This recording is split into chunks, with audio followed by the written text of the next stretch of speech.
Indian ஜேர்னலிஸ்டான Sukanya Shantha Indian பிரிசன்ஸ்ல உள்ள டிஸ்கிரிமினேஷனுக்கு அகெயின்ஸ்டா honourable supreme court of இந்தியாவில் ஒரு பப்ளிக் இன்ட்ரெஸ்ட் லிட்டிகேஷன் ஃபைல் பண்ணியிருந்தாங்க.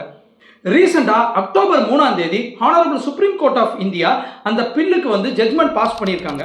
அதில் என்ன டிக்ளேர் பண்ணியிருக்காங்கன்னா, இந்தியன் பிரிசன்ஸில் உள்ள பிரிசனர்ஸை காஸ்ட் பேஸ்டாக பிரித்து வைக்கிறது அன்கான்ஸ்டியூஷனலும் ஃபண்டமெண்டல் ரைட்ஸ் ஆஃப் இந்தியன் கான்ஸ்டியூஷனில் வயலேட் பண்ணுறதுன்னு சொல்லியிருக்காங்க. மேலும் அந்த ஜட்ஜ்மெண்ட்டுக்கு ஆர்டர் ப்ரொனவுன்ஸ் பண்ணுறப்போ honourable supreme court of India தானாக முன் ஒரு சூமோட்டோ ப்ரொசீடிங்ஸும் இனிஷியேட் பண்ணியிருக்காங்க. அதுக்கு என்ன டைட்டில் வச்சுருக்காங்கன்னு பார்த்தீங்கன்னா, டிஸ்கிரிமினேஷன் இன்சைட் இந்தியன் பிரிசன்ஸ்னு வச்சுருக்காங்க.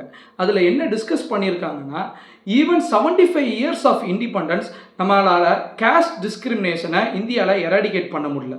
அது மட்டும் இல்லாமல் உத்தரப்பிரதேஷ், வெஸ்ட் பெங்கால், மத்திய Pradesh and other states of இந்தியாவில் உள்ள பிரிசன் மேனுவலில் மார்ஜினலைஸ்டு காஸ்ட் பீப்புள் தான் ஸ்வீப்பிங் அண்ட் கிளீனிங் ஒர்க் பார்க்கணும் அண்ட் ஹையர் காஸ்ட் பீப்புள் தான் சமைக்கணுங்கிற மாதிரியான ப்ரொவிஷன்ஸ்லாம் இருக்குது. ஸோ சுப்ரீம் கோர்ட் ஆஃப் இந்தியாவில் உள்ள ஸ்டேட்ஸ் அண்ட் யூனியன் டெரிட்டரிஸ்க்கு இந்த கேஸ் மூலிமா சர்டைன் டைரக்ஷன்ஸ் கொடுத்து 3 monthsக்கு அப்புறம் இந்த சூமோட்டோ கேஸ் லிஸ்ட் ஆகட்டும், அப்போ இவங்க எல்லாருமே ஒரு கம்ப்ளைண்ட்ஸ் அஃபிடவிட் ஃபைல் பண்ணணும்னு சொல்லியிருக்காங்க.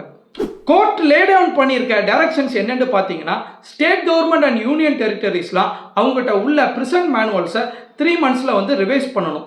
ரெண்டாவது, union government model prison manual and model prisons and correctional service ஆக்டில் காஸ்ட் பேஸ்ட் டிஸ்கிரிமினேஷன்ஸ்க்கு ஃபேவராக உள்ள ப்ரொவிஷன்ஸ்லாம் நெசசரி சேஞ்சஸ் கொண்டு வரணும். மூணாவது, இந்தியாவில் உள்ள பிரிசன்ஸ்லாம் கேஸ்ட்டை ரெஃபர் பண்ணுற காலமும் கேஸ்ட் ரிலேட்டடாக உள்ள காலமை எல்லாம் டெலீட் பண்ணணும்னு சொல்லியிருக்காங்க.